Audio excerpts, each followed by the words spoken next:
Baik. Binatang apa nak buat korban? Binatang an'am. Binatang an'am.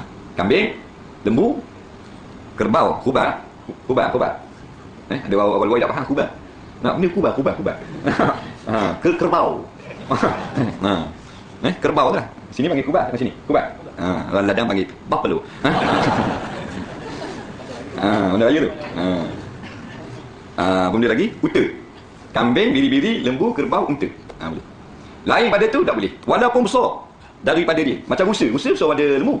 Nak? Kalau lembu sepikul, rusa 2 ekor. Tak boleh. Pasal dia bukan an'am. Walaupun daging lebih banyak lagi daripada dia. Katakan rusa tu 2 ekor, daging banyak ada lembu. Tak boleh. Pasal dia bukan binatang-binatang yang ikut sihir kita. Nak?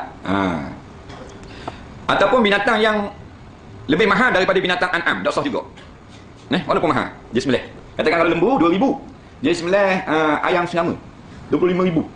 Mahal lagi tak? Tak sah. Pasal dia bukan binatang korban. Tak? Binatang-binatang hak kacukkan sama-sama binatang an'am boleh.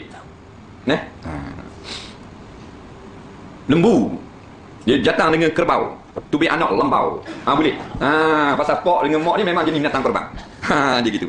Kalau nak campur ke binatang yang tak boleh buat korban, tak boleh. Tak boleh. Kalau sebelah je mak atau ayah dia boleh buat korban. Hak sebelah lagi mak atau ayah dia tak boleh buat korban. Nampak? Tak boleh. Macam pak usa, mak lembu, anak rubu. Tak boleh. Tak boleh. Kalau ada dah berlaku gitu. Tapi kalau campur boleh. Mak kerbau, ayah kambing, kerbing. Boleh. Pasal dua-dua tu binatang boleh buat korban berlaku.